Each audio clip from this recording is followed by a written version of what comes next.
Hello दोस्तों, welcome to our YouTube channel Vajpayee logical classes.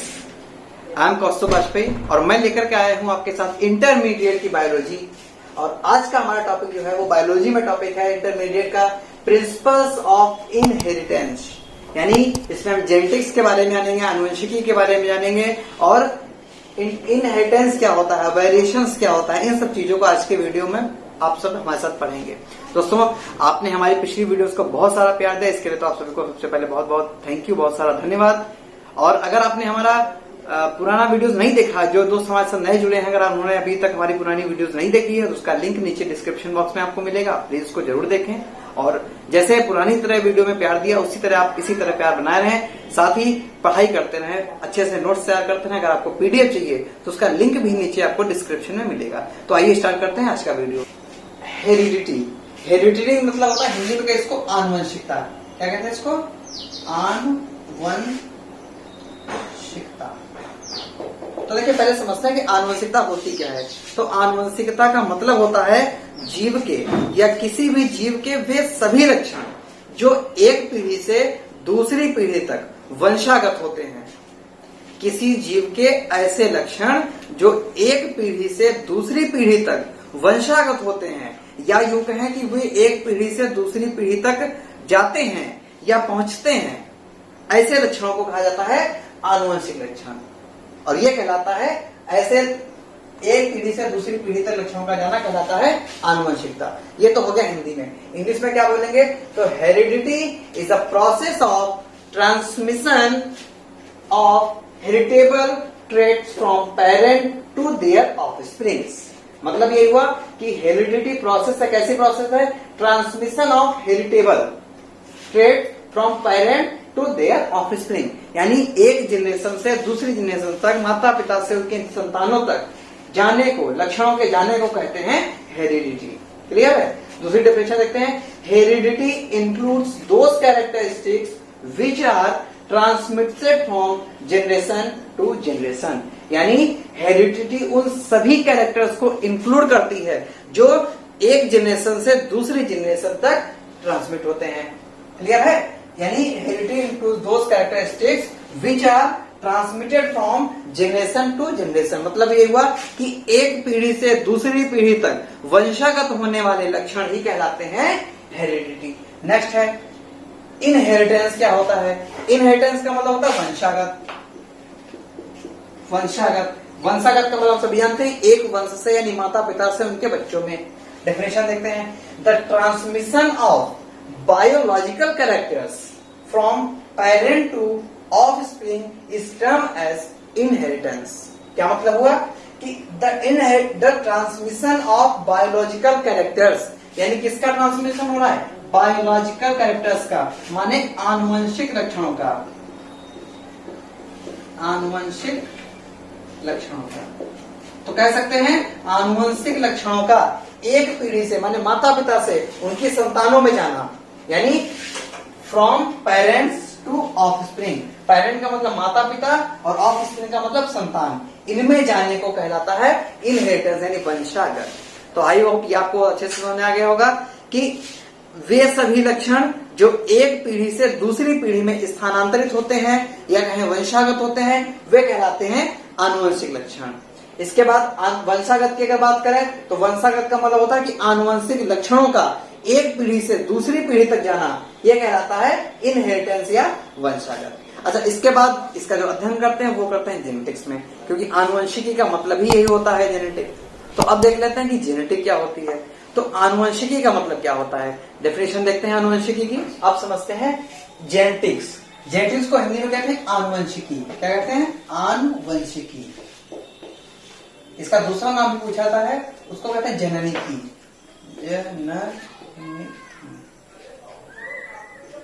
जननिकी भी इसको बोलते हैं। क्या होती है जननिकी? देखते हैं जेनेटिक्स क्या होती है। जेनेटिक मतलब है द ब्रांच ऑफ, या कहें genetics is the branch of biological dealing with the principles and mechanism of inheritance and variations। यानी ये ब्रांच होती है, काहे कि बायोलॉजिकल डील करती है ये किसके साथ? Principles and mechanism of inheritance या वेरिएशंस की।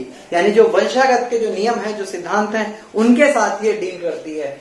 हिंदी में समझते हैं, जीव विज्ञान की वह शाखा जिसके अंतर्गत सजातीय तथा विजातीय या परस्पर संबंधित जीवों की आनुवंशिकता, इनकी आनुवंशिक समानताओं और विभिन्नताओं का अध्ययन किया जाता है, आनुवंशिकी कहलाती है। फिर से समझते हैं, जीव विज्ञान की वह शाखा यानी is the branch of biology जिसके अंतर्गत सजातीय, सजातीय का मतलब होता है जब एक ही समान की जाति हो, एक ही समान के जीव हो, और परस्पर संबंधित जीव यानी एक जाति का जीव हो या उसी से मिलता जुलता कोई जीव हो की आनुवंशिकता का अध्ययन करते हैं। साथ ही इनकी आनुवंशिक समानताओं, क्योंकि दो जीव हैं, उन दोनों जीवों में क्या आनुवंशिक समानताएं हैं, क्या उनमें सिमिलरिटीज हैं और क्या उनमें वेरिएशंस हैं, क्या उनमें विभिन्नताएं हैं, इनका अध्ययन किया जाता है। समझ आ गया कि आनुवंशिकी के अंतर्गत किसी जीव की आनुवंशिकी और उस जीव से संबंधित जितने भी जीव हैं उनमें सब में क्या समानता है आनुवंशिक स्तर की और क्या उनमें विभिन्नता है, इसका अध्ययन किया जाता है जेनेटिकी या आनुवंशिकी में। अच्छा, जेनेटिकी की बात है तो जेनेटिकी में देखते हैं कि फर्स्ट सबसे पहले क्या होता है कि सबसे पहली बार जेनेटिक्स वर्ड का यूज किसने किया, यही लिखा है फर्स्ट जेनेटिक वर्ड यूज किसने किया, 1905 में किया डब्ल्यू बैटसन ने सबसे पहले जेनेटिक्स का वर्ड का यूज किया। इसके बाद जेनेटिक्स के बेसिक प्रिंसिपल यानी जिसके मूल सिद्धांत हैं वो किसने दी, ये भी इंपॉर्टेंट पॉइंट है, परीक्षा में पूछा आता है। तो बेसिक प्रिंसिपल दिए थे ग्रेगर जॉन मेंडल ने। किसने दिए थे, ग्रेगर जॉन मेंडल ने, और इसीलिए इनको कहा जाता है फादर ऑफ जेनेटिक्स। क्या बोलते हैं, father of genetics, father of genetics. ये समझ आया। इसके बाद बढ़ते हैं अगले स्टेप की तरफ। जो अगला स्टेप है वो है हमारा कुछ टर्मिनोलॉजी होती है।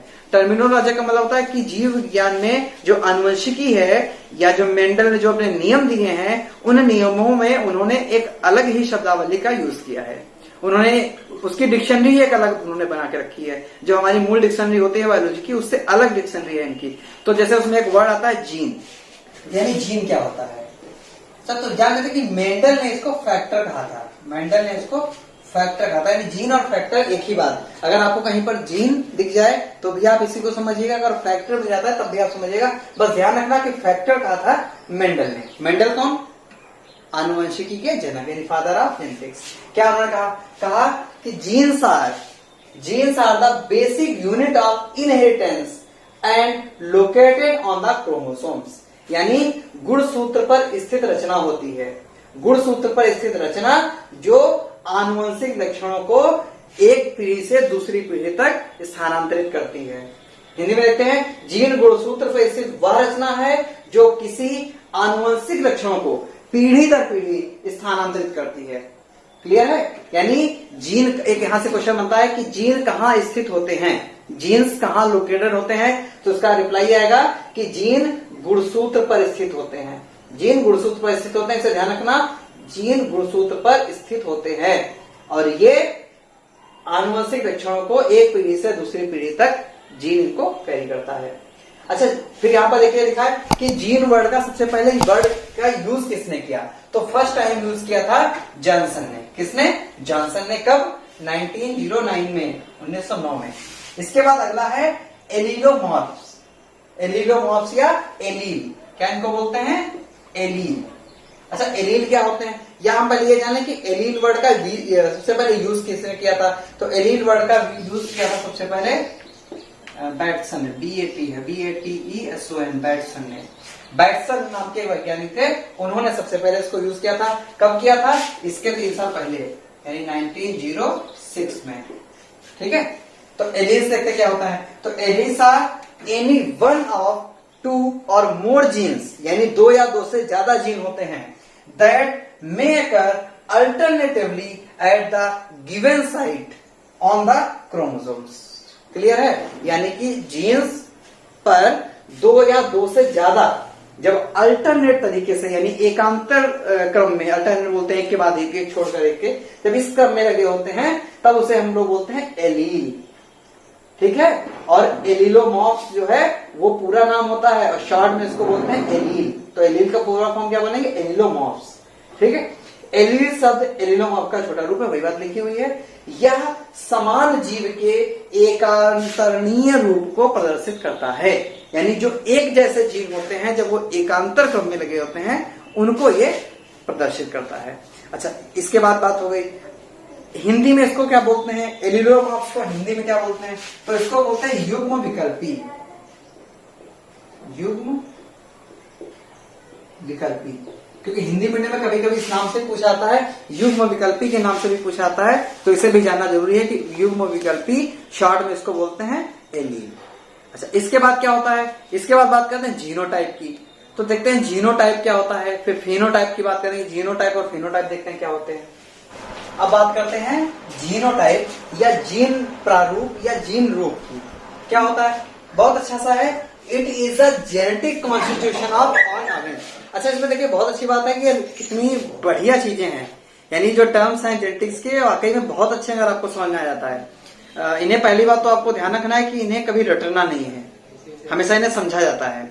जैसे हमने अभी सबसे पहला क्या पढ़ा है, जीन। तो जीन में क्या बताएंगे कि मेंडल ने इनको फैक्टर कहा, और ये गुणसूत्र पर एक स्थित ऐसी रचना है जो आनुवंशिक पदार्थों को एक पीढ़ी से दूसरी पीढ़ी तक कैरी करती है। दूसरा हमने बताया एलील्स क्या होते हैं, तो एलील्स के बारे में हमने बताया कि अल्टरनेट तरीके से शो करता है। और जो एलिलोमॉर्फ्स था या एलील्स थे, इसको सबसे पहले बैटसन ने 1906 में बोला। इसके बाद तीसरा हम लेकर के चल रहे हैं आपके सामने जीनोटाइप। तो जीनोटाइप में क्या बोलना है कि किसी जीव का आनुवंशिक संगठन, समझा, किसी जीव का आनुवंशिक संगठन। तो आनुवंशिक संगठन मतलब क्या होता है कि जैसे हम लोगों के शरीर में दो तरीके की होती हैं, जैसे आपका रंग हो गया, रूप हो गया, हमारा व्यवहार हो गया, ये सब चीजों को कैरी करता है कोई दूसरा। और हमारी हाइट हो गई, वो भी इसमें आएगी। तो जैसे मान ली लंबापन है या बौनापन है या आंखों का रंग है, इन सब चीजों को जो कैरी करता है उसे हम यहां से कैरी करते हैं किसी जीव का आनुवंशिक संगठन। यानी जैसे स्मॉल टी, कैपिटल टी, इनको सबको देते हैं, यानी लंबापन, बौनापन, ठीक है, लंबापन और बौनापन, यानी टाल और द्वार। तो ये क्या होते हैं, it is a genetic constitution of an organism, किसी जीव का आनुवंशिक संगठन, ठीक है, लिखा भी है टी स्मॉल टी, ठीक है, ये कहलाता है जीन प्रारूप या जीन रूप। क्लियर। इसके बाद जो हमने बताया कि हमारा रंग, रूप, आकार, व्यवहार जो होता है वो किससे होता है, वो होता है फेनोटाइप कैरी करता है, इसको हम कहते हैं लक्षण। तो दोनों में देखिए, जीन जो है वो मूल चीजों को, मटेरियल को लेके जाएगा, और जो लक्षण होते हैं वो कुछ और होते हैं। देखते हैं क्या होते हैं लक्षण। The term phenotype refers to the observable physical properties of organism, यानी किसी ऑर्गेनिज्म का, किसी जीव का ऐसा लक्षण जो आप देख के बता सको। क्लियर है, जो आप देख के ना बता सको उनको कहते हैं जीनोटाइप। अब हमें शरीर के अंदर के बारे में तो नहीं पता। अब जैसे एक बहुत बढ़िया सा एग्जांपल आप लेते हैं, जैसे मान लो कोई छोटा बच्चा है, आप उसको देख के कैसे बता सकते हो, बच्चे को हम दिखा दें और आप कैसे बता सकते हो कि इसकी लंबाई लंबा हो जाएगा या बौना रह जाएगा, नहीं बता सकते ना।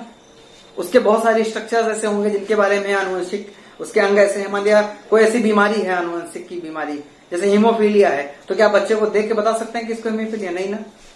या उसके डीएनए में कोई कमी है या किसी भी तरीके की, इस तरीके की जब कोई शिकायत आएगी तो हम उसे देख के नहीं बता सकेंगे। तो जिनको हम देख के ना बता सके उनको हम लेकर के जाएंगे जीन प्रारूप में, और जिनको देख करके बता सके, जैसे कोई बच्चा उसको देख के बता देंगे गोरा है कि काला है ना। तो देखिए इसमें हमने रंग को शामिल किया है, रंग रूप हो गया, ये बता देंगे कि लड़का है कि लड़की, यानी मेल है या फीमेल है, ये भी हम देख के बता सकते हैं। उसका व्यवहार कैसा है ये भी हम देख करके बता सकते हैं। तो इन सब चीजों को जो कैरी करता है, जिनको हम देख सकते हैं, यानी जो फिजिकल कैरेक्टर होते हैं जिन्हें हम देख सकते हैं, उनको जो कैरी करता है उसे कहते हैं लक्षण प्रारूप।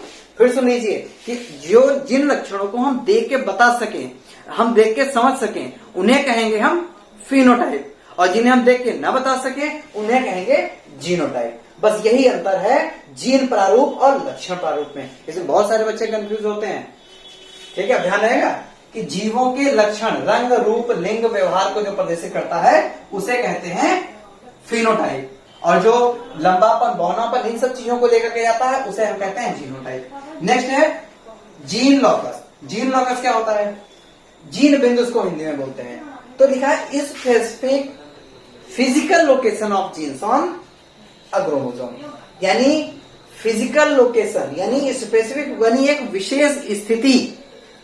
विशेष स्थिति गुणसूत्र पर यह बताता है जीन बिंदु, यानी कोई जीन है जैसे मान लिया, और हमें जानना है कि वो जीन कहां पर है। ये जो मतलब हमें पता लगा के बताएगा उसे कहेंगे हम जीन बिंदु यानी जीन लोकस। ठीक है, क्या बताएगा कि किसी गुणसूत्र पर जीन की वास्तविक स्थिति, यानी जीन की वास्तविक स्थिति देते हैं यहीं पर, जीन की वास्तविक स्थिति जो ये बताएगा उसे हम कहते हैं जीन बिंदु। इसके बाद कुछ अगले टॉपिक हैं जैसे होमोजिगस यानी समयुग्मजी और विषमयुग्मजी क्या होते हैं, तो इनको भी समझ लेते हैं कि समयुग्मजी क्या होते हैं और विषमयुग्मजी क्या होते हैं, देखते हैं आगे। अब समझते हैं होमोजिगस यानी समयुग्मजी, इसको क्या बोलते हैं, समयुग्मजी। समयुग्मजी क्या होता है देखते हैं कि homozygous that the organism has 2 copies of the same alleles, बस यही है main point, 2 copies of the same allele. ठीक है, यानी कि एक लक्षण के लिए दोनों जीन्स जब एक समान प्रकार के हों, जब एक लक्षण के लिए दोनों जीन्स एक समान प्रकार के हों, समझ में आया नहीं आया? अच्छा एक एग्जांपल लेके समझते हैं, जैसे लंबापन है, तो लंबापन के लिए एक जीन्स ये है देखिए कैपिटल टी और दूसरा भी हो गया कैपिटल टी, बस ये हो गया समयुग्मजी। ये कैसा हो गया समयुग्मजी, या स्मॉल टी पहला हो गया और दूसरा भी स्मॉल टी ले लें तो ये कैसा हो गया समयुग्मजी। लेकिन अगर हम एक कैपिटल टी ले लें और एक स्मॉल टी ले लें तो ये समयुग्मजी नहीं कहलाएगा और ये हो जाएगा किसमें हेटेरोजिगस यानी विषम युग्मजी। कैसा हो जाएगा विषम युग्मजी।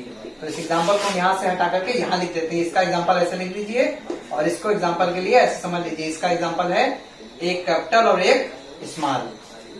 क्लियर? तो देखिए जब दोनों समान हैं क्या लिखा है देखिए, that the organism has 2 copies of the same allele, allele लिखा है ये एलील फॉर अ जीन, दोनों सेम है, यहां भी दोनों सेम है, बिल्कुल आसान सी बात है। पहले मना किया रटना नहीं है। तो दोस्तों अगर आपको वीडियो पसंद आ रहा है तो प्लीज हमारे चैनल को लाइक करें, शेयर करें, सब्सक्राइब करें और साथ ही बेल आइकॉन को ऑल नोटिफिकेशन पे सेट करें। और दोस्तों को जरूर अपने बताएं कि इतना अच्छा सर पढ़ा रहे हैं ये तो खैर मजाक की बात है, आप पहले देखो अच्छे से समझो।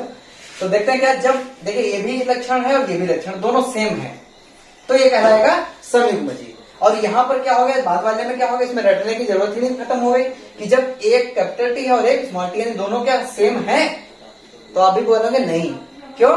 क्योंकि जब ये थे तब ये सेम थे, या जब दोनों ये थे तब सेम थे। तो अगर ये दोनों इस तरीके से हैं तो इनको हम कहेंगे समयुग्मजी,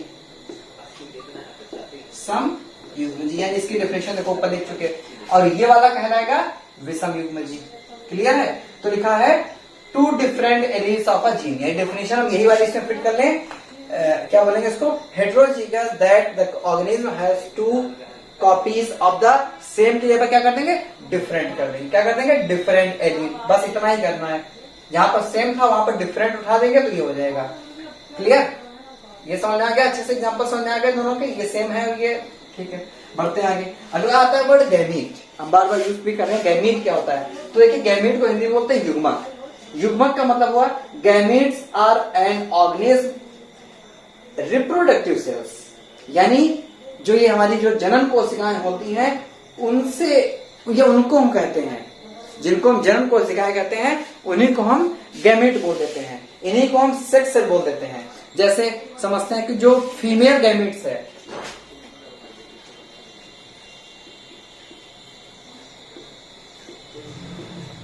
फीमेल गैमेट्स है, तो फीमेल गैमेट्स में कौन सी जाती है, तो फीमेल गैमेट्स आर कार्ड। किसे किसे कहेंगे, तो ओवा, नाम सुना है, ये स्त्रियों में होता है ओवा, तो ओवा हो गया। या हम इनको बोलते हैं एग सेल, क्या बोलते हैं एग सेल। तो ये हो गई हमारी फीमेल गैमेट। अच्छा मेल गैमेट की बात करें तो मेल गैमेट क्या होगा, तो मेल गैमीट हमारा होता है स्पर्म। क्या होता है? SP sperm. तो जो स्पर्म होता है वो हो गया हमारा मेल गैमीट, और जो ये होता है ओवा या एक सेल होते हैं वो होता है फीमेल गैमीट। इसके बाद जो अगला टॉपिक हमारा बढ़ेगा वो होता है क्रॉस। क्रॉस का मतलब होता है संकरण। तो समझते हैं संकरण क्या होता है। तो संकरण का मतलब होता है कि ऐसी क्रिया जिसमें युग्मजों का, युग्मज कौन? ये युग्मजों का संलयन होता है। ठीक है। A gametic cross is a purposeful mating of two individual resulting in the combination of genetic material in a offspring. यानी हिंदी में बोले तो फिर से सुन लीजिए और ये लिख लीजिए है कि संलयन दो जीवों के मध्य होने वाली ऐसी क्रिया है जिसमें दोनों युग्मज आकर के मिलते हैं, यानी मेल और फीमेल आकर के मिलते हैं। देखते हैं कैसे और कितने प्रकार का होता है। तो इसके टाइप्स हमने लिए रखे हैं। पहला है मोनोहाइब्रिड क्रॉस। तो मोनोहाइब्रिड क्रॉस क्या होता है? मोनोहाइब्रिड क्रॉस को हिंदी में बोलते हैं एक संकर संकरण। क्या होता है? एक संकर संकरण। यानी कि इस प्रकार के संकरण में या इस प्रकार के हाइब्रिडाइजेशन में केवल एक कैरेक्टर को लिया जाता है, यानी केवल एक लक्षण को लिया जाता है। यानी the parent organism differ in a single character.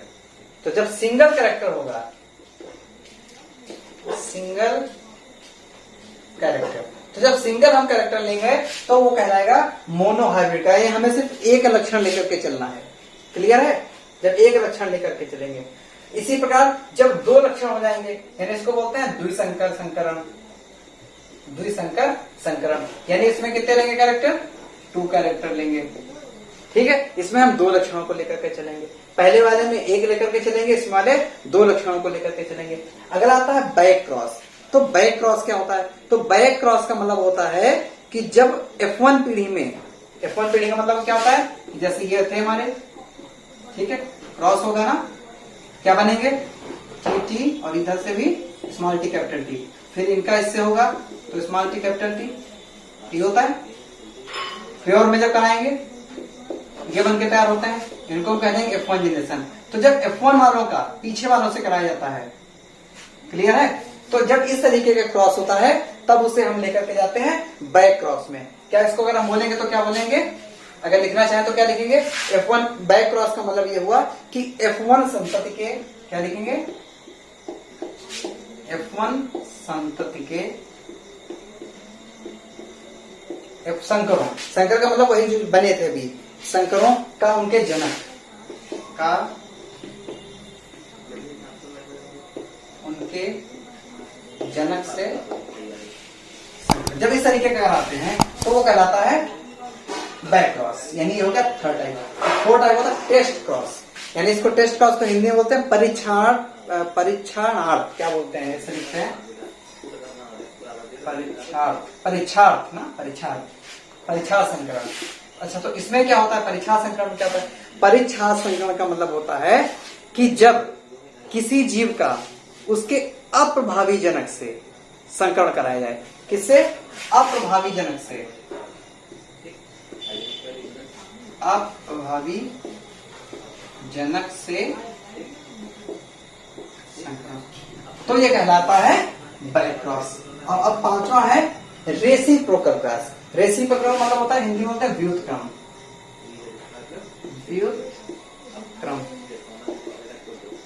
तो व्युत्क्रम का मतलब होता है, तो व्युत्क्रम का मतलब होता है उल्टा कर देना ना, अदला बदली। तो इसका मतलब हुआ जनकों की अदला बदली। क्या होता है? जनकों की अदला बदली। जब जनकों की अदला बदली करके जब संकरण कराया जाए तो वो कहलाता है आपका रेसिप्रोकल व्युत्क्रम। यानी इसका मतलब ये हुआ कि जो किसी एक संकरण के लिए कोई पिता था और दूसरे संकरण में वो माता। जैसे मान लिया पहले संकरण में ये पिता था, ठीक है, और दूसरे संकरण में यही माता बन जाए, ठीक है, जो दोबारा से इसको हम कराएं तो यही माता बन जाए। तो इस प्रकार का जब संकरण होगा तब उसे हम कहेंगे रेसिप्रोकल क्रॉस, यानी व्युत्क्रम क्रॉस। अच्छा, अब देखते हैं हाइब्रिड क्या होता है। हाइब्रिड का मतलब क्या होता है? तो हम जानते हैं कि हाइब्रिडाइजेशन के बाद यानी जो अलग अलग प्रकार के जीवों के मिलने से जो नई जनरेशन तैयार होती है उसे हम कहते हैं हाइब्रिड। आजकल जानते हैं कि सारी फसलें, हम लोग भी जानते हैं, या जो लोग बायोलॉजी से नहीं जुड़े हैं उनको भी हाइब्रिड वर्ड जरूर सुना होता है कि सब्जी लेने जाते तो भी पूछते हैं कि भैया ये फला चीज हाइब्रिड तो नहीं है, या ये फल हाइब्रिड तो नहीं है, या ये बीज हाइब्रिड तो नहीं है, या गन्ना हाइब्रिड नहीं है, या पेड़ हाइब्रिड, सब कुछ हाइब्रिड आपको मिलता है। तो हाइब्रिड का मतलब क्या होता है कि जैसे एक मान लिया आम का देशी वाला पेड़ था जो गांव में पाया जाता है, और एक आप बहुत अच्छा सा नर्सरी से लेकर के आए हैं, जब उन दोनों के बीच में हम क्रॉस करा दें तो जो नई फसल बनेगी उसमें पिता के भी लक्षण होंगे और माता के भी लक्षण होंगे, यानी दोनों के लक्षण उसमें पाए जाएंगे। तो जो मान लिया ऐसे समझिए, ये था कोई जंगली पेड़ और ये था कोई शुद्ध पेड़, यानी इसको कोई शुद्ध पेड़ था। तो जब इन दोनों की क्रॉस कराई जाएगी, जंगली और शुद्ध वालों की क्रॉस कराई जाएगी, तो जो जनरेशन बनके तैयार होगी उसे कहेंगे संकर पौधा, यानी जो पौधा बनके तैयार होगा उसे कहेंगे संकर पौधा। इसमें क्या होगा कि जंगली पौधे के भी कुछ लक्षण होंगे और इधर शुद्ध के भी कुछ लक्षण होंगे। क्लियर है ना? तो ये वाला कहलाएगा हाइब्रिड। इसको ऐसे भी समझ सकते हैं कि एग्जांपल से देखते हैं, जैसे देखिए क्या होता है, ये हमारा है शुद्ध लंबा। क्या है? शुद्ध लंबा या टाल, क्या बोलते हैं इसको? टाल। और ये है हमारा शुद्ध बौना, शुद्ध बौना यानी द्वार। ठीक है, अब इन दोनों में हम क्रॉस कराएंगे, यानी इन दोनों में संकरण की क्रिया होगी। इस तरीके से दिखाते हैं क्रॉस को। तो देखिए पहली जनरेशन बनेगी उसमें क्या होगा, कैपिटल टी स्मॉल टी होगा। दूसरे वाले की जब हम कराएंगे तब भी कैपिटल टी स्मॉल टी होगा। तीसरे वाले की जब हम फिर कराते हैं, आप इस तरीके से देखिए समझ सकते हैं, कैपिटल टी स्मॉल टी। तो पहले इसकी इससे हुई तो कैपिटल टी स्मॉल टी बना, फिर इसकी इससे हुई तो कैपिटल टी स्मॉल टी बना, फिर इस वाले की इससे हुई तब भी कैपिटल टी स्मॉल टी बना, और इस वाले की जब फिर से इससे हुई तब भी कैपिटल टी स्मॉल टी बना। लेकिन एक बात आप ये बताइए, क्या ये अब शुद्ध बचा? तो आप भी कहेंगे नहीं। कोई बायोलॉजी नहीं भी पढ़ा होगा तभी बता देगा नहीं, क्योंकि इसमें दोनों कैपिटल थे, इसमें दोनों स्मॉल थे। जो जनरेशन बनकर तैयार हुई उसमें हमको एक कैपिटल दिख रहा है टी और एक स्मॉल टी दिख रहा है, यानी इसमें क्या हो रहा है कि इसमें इस वाले के भी लक्षण आ गए और इस वाले के भी लक्षण आ गए, लेकिन प्रदर्शित हमको कुछ और होगा। मान लिया हमको दिख लंबा रहा है, दिख तो हमको चलो लंबा रहा है, मान लेते हैं ठीक है लंबा पेड़ बनके तैयार हुआ है, ठीक है। वो डोमिनेंस हम आगे पढ़ेंगे कि प्रभाविता क्या होती है और अप्रभाविता क्या होती है, वो तो हम आगे जानेंगे। लेकिन अभी क्या हो रहा है, हमको ये लंबा दिख तो रहा है, लेकिन क्या ये शुद्ध लंबा है? तो आप भी कहेंगे नो, क्योंकि ये शुद्ध लंबा नहीं है।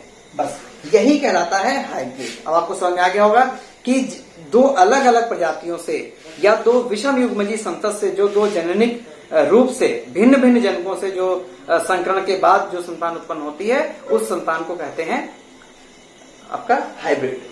ठीक है, इसके बाद आती है F1 पीढ़ी। F1 क्या होता है उसको भी समझ लेते हैं कि F1 क्या होता है। F1 चौथा पॉइंट इसको रख लेते हैं, F1 जनरेशन। अच्छा, F1 जनरेशन को बोलते क्या है? इसको बोलते हैं फिलियल प्रोजेनी। क्या बोलते हैं? Filial progeny. ये क्या होता है?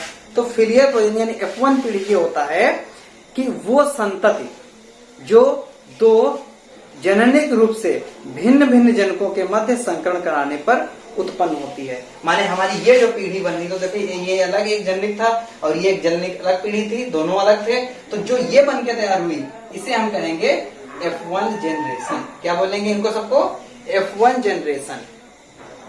बात समझ आ गई? जैसे ऐसे समझते हैं जैसे हमारे बाबा थे, दादी थे, और उनके मध्य क्रॉस हुआ, और हमारे जो पूर्वज थे या यूं कहें कि माता पिता हमारे अलग थे, और उनसे दोनों से जब इस तरीके का क्रॉस हुआ तो हम लोग बने। तो हम लोग कौन हो गए? F1 generation. और फिर हमारे जो बच्चे आएंगे उनको कह लेंगे F2। ऐसे भी समझ सकते हैं उसको। तो F1 समझ में आ गया। F2 में क्या होगा? F2 जनरेशन हमने बताया कि जो इनके मध्य क्रॉस होगा, जो F1 बनी है, जब इनके मध्य क्रॉस कराएंगे तो देखिए इस F1 में हमें क्या बनी है? Capital T small T, capital T small T, capital T small T. तो देखते हैं कैपिटल टी स्मॉल टी में क्या होता है। देखिए F1 में बना था कैपिटल टी स्मॉल टी, और यहां से बना के देखते हैं। तो अब जब इनमें जनरेशन कराएंगे, इन वाली दोनों में जब अब क्रॉस हो रहा है, तो देखिए क्या बन रहा है। इधर से बना कैपिटल टी, इधर से बना कैपिटल टी स्मॉल टी, इधर से बना कैपिटल टी स्मॉल टी। इसको चाहे ये पहले लिखना या ये पहले लिखना, कोई फर्क नहीं पड़ना। इसको भी जो बना वो बना स्मॉल टी स्मॉल टी। अब देखो समझने वाली बात है, ये वाली F1 जनरेशन थी। हमारे जनक कैसे थे, ये थे, ठीक है, ये जनक थे शुद्ध वाले। इसके बाद जो बन के तैयार हुए वो ऐसे वाले हुए, यानी ये जनक थे। ये F1 जनरेशन हुई। और F2 में क्या बनना है, F2 में देखिए क्या बनना है। ये कैसा है, शुद्ध लंबा, यानी टाल है, ऐसा समझ लो टाल है। और ये कैसा है, ये भी टाल। ये कैसा है, ये कैसा है, अच्छा चलो ये बताओ कैसा है। तो आप सीधा से अप्लाई होगा, ये शुद्ध बौना है। कैसा है, शुद्ध बौना, यानी द्वार। और ये दोनों कैसे हैं, आप क्या बताएंगे इनमें।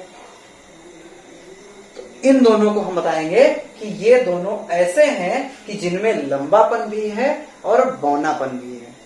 यानी जो F1 F2 पीढ़ी का जो बन के तैयार होता है, जब इनमें हम सेल्फ क्रॉस कराते हैं, तो जो बन के हमको मिलता है वो किस रेशियो में मिलता है, 1:2:1, यानी 25:50:25।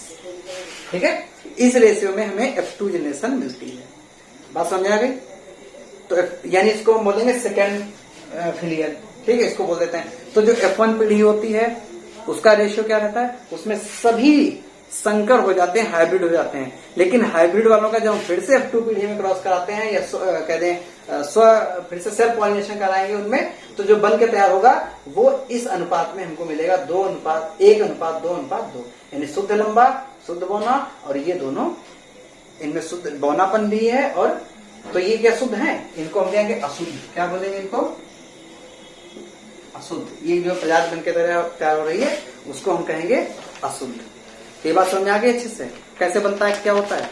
अच्छा आगे बढ़ते हैं, इसके बाद आगे देखते हैं जो अगला हमारा आएगा। अब हम बात कर रहे थे कि ये जो है उसको कहेंगे क्या, यही तो बात हुई थी।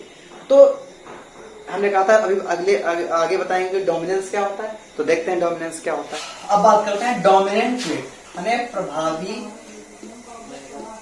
लक्षण। प्रभावी लक्षण अच्छा क्या होते हैं। तो प्रभावी लक्षण समझने से पहले एक बहुत अच्छा एग्जांपल समझ लेते हैं, तो और अच्छे समझ में आएगा कि प्रभावी कौन होता है। कुछ लोग ऐसे होते हैं जो जहां कहीं बैठते हैं अपना प्रभाव बना लेते हैं, कहते हैं बहुत प्रभावशाली व्यक्ति हैं, है ना। हम लोग भी डेली लाइफ में इस वर्ड का यूज करते हैं। जैसे अपनी क्लास की अगर बात करें तो मेरी क्लास में जरूर हर बार एक आधे ऐसे बच्चे आते हैं जो बहुत ही प्रभावशाली बच्चे होते हैं। तो क्या वो प्रभावशाली बच्चे ऐसे होते हैं जो हमेशा टीचर्स को याद रहते हैं।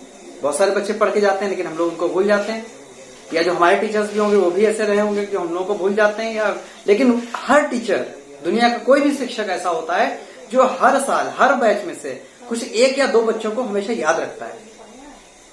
अब बात आती है कि वो एक दो बच्चे होते कौन हैं, तो आप सबका रिप्लाई यही होगा कि जो पढ़ने में बहुत तेज होते हैं, बहुत होशियार होते हैं, जिनके मार्क्स अच्छे आते हैं, जो टॉपर्स होते हैं। लेकिन ऐसा नहीं है, बिल्कुल ऐसा नहीं है। टॉपर्स के नाम क्या होता है, जगह लिख दिए जाते हैं, उस पर बच्चे पढ़ लेते हैं, थोड़े दिन याद रखते हैं। उसके बाद जब वो पता चलता है कि हाँ 50 बैच का या 50 साल का बच्चा आज वो IAS हो गया या वहां निकल गया, वहां सिलेक्ट हो गया, तब उसके बारे में चर्चा होती है। लेकिन स्कूल से निकलने के बाद कई सालों के बाद भी कुछ स्कूलों को टीचर्स आपस में या मजाक में भी कभी कभी याद कर लेते हैं पुराने टीचर्स उन बच्चों को। कैसे, जैसे फला कोई वाकया होता है या कोई किस्सा आता है तो तुरंत याद आता है कि अरे एक बार तो ऐसा लड़का था, उसने ऐसा किया था। अरे उसका नाम भी कुछ लोग तो फट से बताते हैं, अच्छा उस लड़के का नाम तो ये था। तो वो बच्चे होते कैसे हैं, वो होते हैं प्रभावी बच्चे। जरूरी नहीं है कि प्रभावी बच्चा वही हो जो हमेशा क्लास में टॉप करता है। प्रभावी बच्चा वो भी होता है जो बहुत बदमाश होता है, क्लास में टीचर को पढ़ाना मुश्किल कर देता है, वो भी प्रभावी बच्चा होता है। कुछ बच्चे ऐसे होते हैं जो अपनी बहुत मीठी मीठी शैतानियों से टीचर्स को बहुत इंप्रेस कर लेते हैं। तो टीचर सामने तो उनको डांटता है लेकिन बाद में उसकी शैतानियों पे वो भी हंसता है। क्लास के बाहर आके अपने स्टाफ में भी उसकी चर्चा करता है, लोगों से भी बात करता है, घर में भी कई बार उनकी चर्चा करता है, आज ऐसा हुआ कि क्लास का एक लड़के ने ऐसा कर दिया या ऐसा हो गया। तो बहुत सारे ऐसे मीठे अनुभव भी मिल जाते हैं जो हमेशा याद रहते हैं। तो बस वही है प्रभावी। ठीक है। तो दूसरे कुछ ऐसे बच्चे भी होते हैं जो बहुत शैतानियों में आगे होते हैं, बहुत बदमाशी में आगे होते हैं, शैतानी में आगे रहते हैं, वो भी याद रहते हैं टीचर्स को। ठीक है। तो प्रभावी लक्षण देते क्या होता है, तो लिखा है a dominant trait is an inherited characteristic that appears of and offspring if it is contributed from parent through dominant self. क्या मतलब हुआ कि किसी युग्म विकल्पी जोड़े का वह युग्म विकल्पी जो समयुग्मजी एवं विषमयुग्मजी दोनों स्थितियों में, माने कि चाहे ये स्थिति हो चाहे ये स्थिति हो, दोनों स्थितियों में स्वयं को प्रदर्शित करता है। तो अभी देखो हमने देखा था कि देखो ये था और इधर ये था, ये थे हमारे पेरेंट्स। ठीक है, ये थे हमारे पेरेंट्स। इनमें जब क्रॉस हुआ था तो ये बना था, राइट। तो ये जो बना है कैपिटल टी स्मॉल टी, इसमें देखो कौन प्रभावी है, इसमें अपने आप को जो लंबापन है ये प्रभावी है। कैसा है, प्रभावी है, यानी ये डोमिनेंट रहेगा। ठीक है, समझ में आया। तो इसने आपको अपने लक्षण को बता दिया, तो ये हो गया प्रभावी। लेकिन बेचारा जो ये बौनापन था ये अपने आप को प्रेजेंट नहीं कर पाया, यानी जो स्मॉल टी रह गया वो हो गया अप्रभावी लक्षण। यानी क्लास का वो शैतान बच्चा भी टीचर्स को याद रहा तो वो भी प्रभावशाली है, वो पढ़ने में बहुत होशियार बच्चा था उसने भी टीचर प्रभाव अपना बना लिया, हमेशा याद रहेगा, जहां कहीं भी जाएगा अपने आप को रिप्रेजेंट कर लेगा, चाहे अच्छे कामों में या बुरे कामों में, वो तो हो गया प्रभावी। और जो अपने आप को प्रदर्शित कभी नहीं कर पाया, अपने आप को कभी वो ला ही नहीं पाया सामने, वो हो गया अप्रभावी। नेक्स्ट है सेल्फ क्रॉस, यानी सेल्फ क्रॉस का मतलब था स्वपरागण, क्या बोलते हैं, स्वजनन, सॉरी स्वजनन। तो स्वजनन, स्व माने अपने आप, हिंदी में होता है स्व माने अपने आप। तो जब एक जीव के नर और मादा आपस में जब उनमें जन्म की क्रिया होती है तो वो कहलाता है स्वजनन। नेक्स्ट है लिंकेज, लिंकेज को बोलते हैं हिंदी में सहलग्नता। क्या बोलते हैं, मैं यहां पे लिख देता हूं, सहलग्नता। सहलग्नता, सहलग्नता क्या होती है, तो लिखा है linkage other DNA sequence on the same chromosome, यानी समान क्रोमोसोम में एक समान गुणसूत्र पर दूसरे प्रकार का जब डीएनए सीक्वेंस आ जाता है तो उसे कहते हैं सहलग्नता। यानी जब दो या अधिक जीन एक ही गुणसूत्र पर स्थित होते हैं तब उसे कहते हैं सहलग्नता। तो दोस्तों आज की वीडियो में इतना ही। अगली वीडियो आप बिल्कुल भी मिस ना करें, और उसमें आपको हम सुनाएंगे कहानी ग्रेगर जॉन मेंडल की, जहां से जेनेटिक शुरुआत होती है। अभी तो सिर्फ हमने बताया है कि मेंडल ने इन चीजों का नाम आएगा, मेंडल इन चीजों का यूज करेंगे। हमने कहा था ना डिक्शनरी के वर्ड हैं ये, तो इन वर्ड को यूज करेंगे। कौन कौन से वर्ड आपको हमने बताया, आप जरूर पढ़िएगा कि हमने जीन के बारे में बताया, जीन क्या होते हैं, एलील्स क्या होते हैं, उसके बाद हमने बताया डोमिनेंट रेसेसिव का भी नाम लिया। इसके अलावा फिर हमने क्रॉस के बारे में बताया। ऐसी तमाम चीजें जो भी वीडियोस में बताई है उनको आप बहुत अच्छे से समझिएगा, लिख लीजिएगा। अगर आपको पीडीएफ चाहिए तो हमारा लिंक, आपको टेलीग्राम का लिंक नीचे डिस्क्रिप्शन बॉक्स में मिलेगा। और अगली वीडियो आप जरूर देखिएगा, उसमें आपको मिलेंगे ग्रेगर जॉन मेंडल, उनके बारे में जानेंगे, मेंडल के बारे में, उनकी कैसी जीवनी रही, कैसे उनको लोगों ने, बहुत सारे लोगों ने उनका बहिष्कार किया, ये कहे उनके बारे में जाना नहीं, और आखिर अचानक से क्या हो गया कि मेंडल का नाम मेंडल बन गया और वो आजकल हर बच्चा उनकी जुबान पे जानता है। बायोलॉजी वाले उनको जनक बना दिए जेनेटिक्स का। तो इन सब चीजों के बारे में अगली वीडियो में पढ़ेंगे। और साथ ही मेंडल ने जो नियम दिए हैं, जिनको मेंडल के नियम के नाम से जाना जाता है, यानी लॉ ऑफ मेंडलिज्म भी उनको बोलते हैं, उनके बारे में अगली वीडियो में जानेंगे। दोस्तों आप इसी तरह हमारी वीडियोस को देखते रहें। हमारे चैनल को अगर आपने अभी तक सब्सक्राइब नहीं किया है तो प्लीज हमारे चैनल को सब्सक्राइब करें, लाइक करें, शेयर करें और नोटिफिकेशन को ऑल पे सेट करें। Thank you.